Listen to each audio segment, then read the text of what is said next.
I climbed to top 10. We're currently number 9 with this deck. I played over 1,000 games with this deck. I've switched around 1 or 2 of the tech cards occasionally with that climb. But this deck is by far the best deck in the game. It's not even close.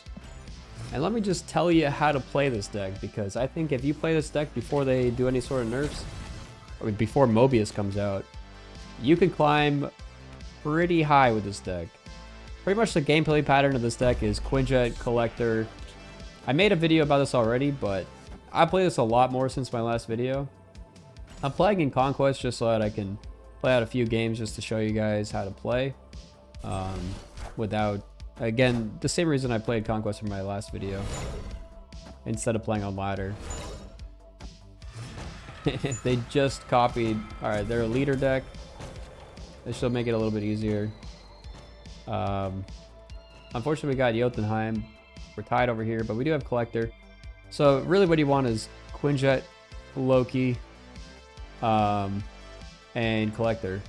That's like a snappable hand whenever you get that. We can throw Wolverine down over here, get it killed off by Murder World. Unfortunately, if it does go to Jotunheim, it's going to start getting negative value. Alright, so this makes me think a Galactus game. So a big part of this is yeah, so we're gonna have the 50-50. Actually it's not even 50-50 because we can't win the left. It's a little rough. Might have to leech him. So part of this is you want to make sure that you understand what your opponent is playing. That's a big part of why Loki is good, just being able to play around what your opponent is playing. This is perfectly fine with the null, because we have a Shang in hand that we can get at him later. So I think we just play these two out. Hope he kills some more stuff. He might not.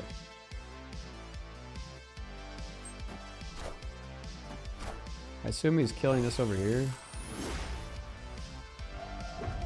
Let us Shang it. Goblins, not what I was looking for. But yeah, he got leeched, so he's just got raw power right now. So he still has to play something over here because we're still gonna be up by 2. So he has to play at least a 2-power card over here, which means it's gonna be hard for him to win mid with that. And we just play our biggest card. So a lot of it is trying to understand what your opponent has for options. In this Daredevil Destroy deck, he probably can kill a card over here, but then he has to be able to play a card over here. He's only going to kill 0 power worth of stuff, so it's not going to give him anything. He's only killed 2 cards have died, I think, this game. For the null power, the Wave and the Wolverine. So that means that his death still costs 6, so he can't play like Death and Venom over here to buff up his null. So I don't think he has anything big enough to win mid.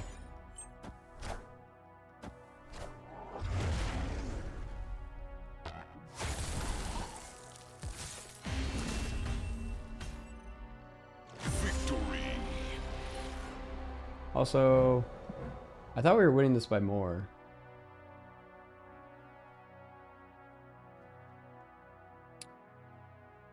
Not sure what happened there. Oh, we were winning because of the Mega Red. Deactivating the Mega Red actually ruined us over here. But yeah, it wasn't enough. I guess he was just trying to deactivate the Mega Red. So if we played for the left here, we still would have won because we would have... Yeah, I don't know what he was doing.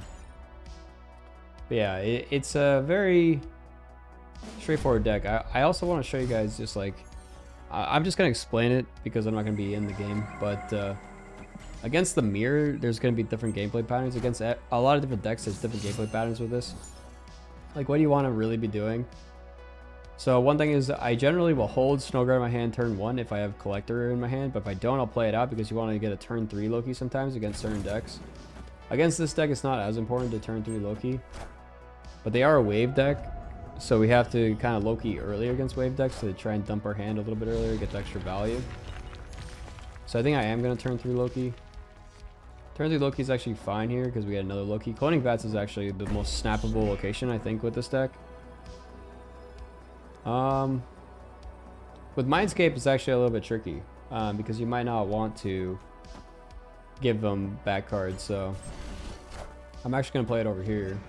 Give them a rock, which is not the best. Alright, they're an Goliath gamer. We got to start dumping the hand. I'm going to hopefully try and fill them up. We're going to play cards over here. We don't want to copy any cards. So I'm hoping this isn't like Carnage or something. It's Goblin. So they're not full.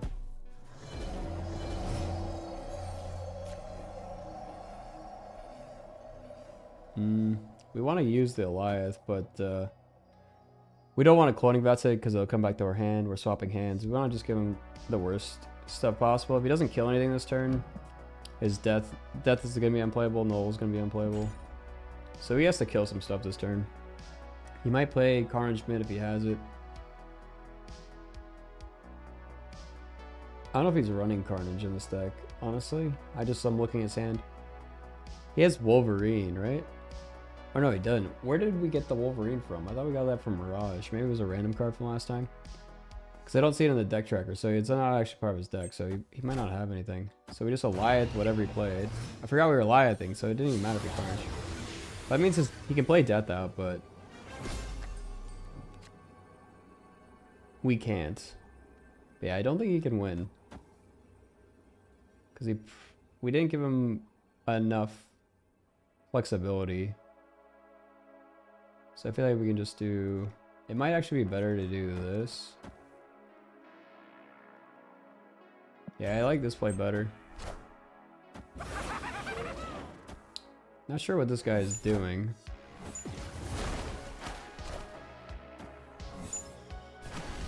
Alright. He was just hoping.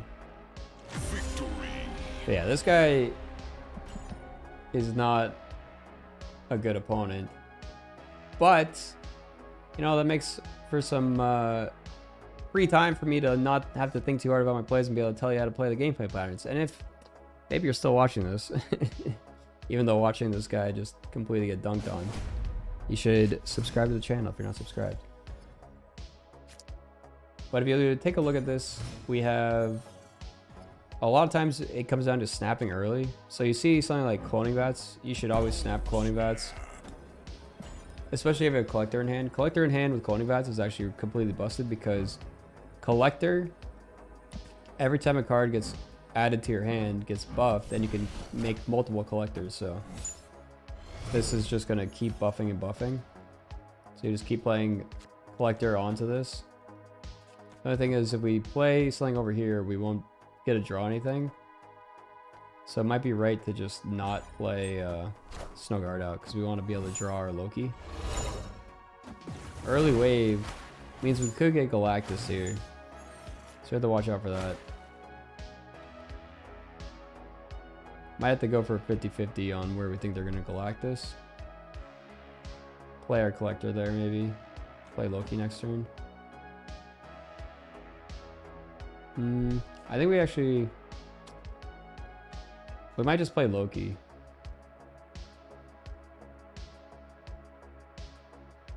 I think he plays it left. Because he would think we would want the Stark Tower bonus. Yeah, it's Galactus. So ideally we want to have more power than him next turn so we can Goliath on the last turn. He can't Goliath. So if we just play Null here. So in the Goliath matchup, you want to get priority. And they might play... They can only play a 6-drop. We can play... They can only play a 6-drop next turn because they don't have extra energy. So that's why I Loki'd early there instead of collectoring into Loki, because I want to make sure I can get a big card to be able to steal priority to be able to Goliath on the last turn. Because then they have no chance. So they might like Goblin here. This is fine. We still have priority. Anytime you have one location, priority, and Goliath, it's a 100% win. Just because of Goliath will kill upside down cards. They can't do anything. But yeah, this deck completely busted. Taking other people's decks, playing it better. We play Loki out. If you have Quinjet on the board, you can play a million cards. If not, But yeah, I literally, like, take a look at these stats real quick. It's actually insane. We, for the season, we're 66% win. We had 1,070 games this season, 66%, 900 cubes. We're top 10 right now. And then if you, oh wait, yeah, that's current season. Yeah, it's 1,000 games with this deck. And if you take a look at my session from today, I went 22-2 today with this, climbing into the top 10, rank 9, 92% win rate. Definitely worth checking out. I think this list, all right, might be the best list. Shang has come in a little bit handy. I think Shang is the most swappable slot. It sometimes does bite you in the ass a little bit when they steal, like if you're playing a Loki mirror and they steal your Shang and you have to try and get it back, and you have to try and stop them from Shanging your stuff because if you have a big collector, but you don't run too many big cards, so that's why Shang is kind of okay. And you can always put a Cosmo in front of your collector, but you're trying to just get your combo off, keep your hand full with a Snow Guard. You have to watch out for things like Cerebro. If you know you're facing a Cerebro or Mr. Nageta player, you don't want to play Loki in those matchups. You actually want to just play out your normal game plan without playing Loki, because they'll give you a bunch of garbage that you don't want most of the time, unless it's Cerebro 5. And then there's a chance that you can actually play out Cerebro 5 because most of your cards are below 5 power, unless you have Collector on the board. So that's like pretty much the way you want to play it out. I think that's about it. Yeah, check out this video. Like, comment, subscribe, all the things. Thanks for watching. See you guys next time. I know this is a rehash of the same deck, but we just hit rank 9, so I just wanted to show the deck to you guys one more time here. Well, we confirmed that's a good deck. If you just take a look, for rank 9, we did it. 10,500 SP, snap points. Thanks for watching. See you guys.